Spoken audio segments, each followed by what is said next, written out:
Hello and welcome to Sketching Greyhound, another episode of the Buffy Club. This time 2 months of the week episodes, not that story relevant, but pretty cool episodes. And a pretty special character that I'm drawing. So let's start.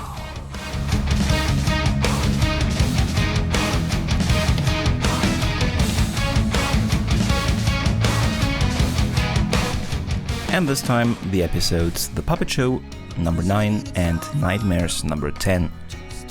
As always, everyone was watching the episodes for themselves, and then we came together and elected who should be drawn. This time again we had pretty good contenders. We had Sid, that is the puppet, the ventriloquist dummy from the Puppet Show. We had Colin, our anointed one, or as we like to call him, also the annoying one. We had Billy, who is our protagonist from episode 10, Nightmares, and who has to go through a lot of stuff and would also have earned a portrait. But in the end, something interesting won, or someone interesting won, Vampire Buffy. Yeah, not the easiest to draw, but at some point in time I had to try to draw a vampire, didn't I? So what about you? Are you happy with our choice? Let me know down in the comments. And if you want to decide with us in the future who should be the next one to be drawn, you're cordially invited to join the Buffy Club anytime. Just follow the link down in the description. In the link tree you will find our Discord. If you join there, we can get you started. I'm very much looking forward to meeting you. Also, if you're new to these videos, I'll link up here in the upper right corner the playlist, where you can catch up with earlier episodes of the Buffy Club if you want to. But now, back to Vampire Buffy. You can see here we are pretty early on in the stream. If you don't know, all these pictures are created in a live stream. You can, of course, are very welcome to also join them. They are normally on Fridays. And in this one I was pretty quick. I did not really expect that, because the picture is a little bit of a challenge for me.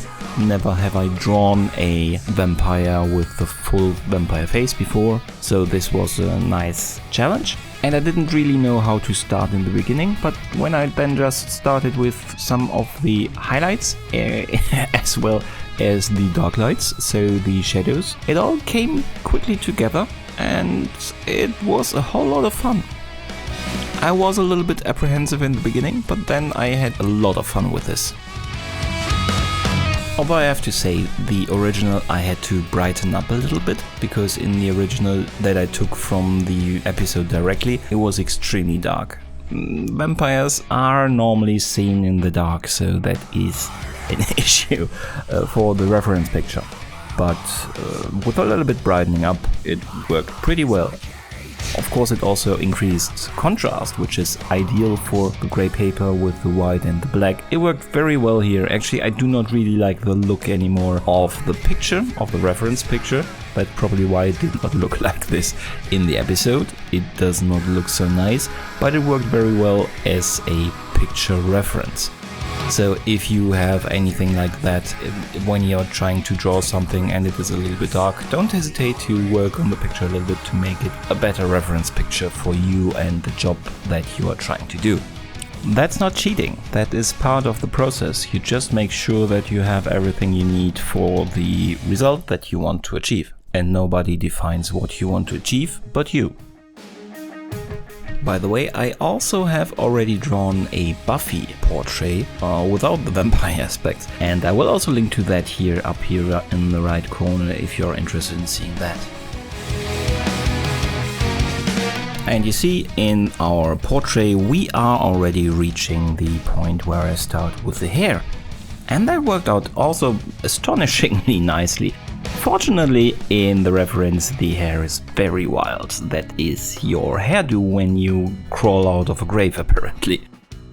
The portrait was already pretty high contrast. I just tried to also achieve that with the hair, and it worked out. It worked pretty nicely. There could be more detail in the hair, but there always could be with my hair. I am not that good at hair. But all in all, this was our Vampire Buffy. When Vampire Buffy won the poll, I was actually a little bit afraid of drawing her. She is kind of a challenge, because just also the age of the series, the quality of the pictures I get out of it to draw with all those ridges. At some point in time I would have anyway had to draw some vampires with those vampire ridges, and now I know I can, because this turned out pretty awesome. I like it very much. This might be my favorite so far, and I'm very interested in finding out what you think. So let me know down in the comments. If you want to join our Buffy club, you can do so at any point in time. Just follow the link down below to the Discord and we'll get you sorted. Thank you very much for spending time with me. I'm looking forward to seeing you again in another video. See you then. Goodbye.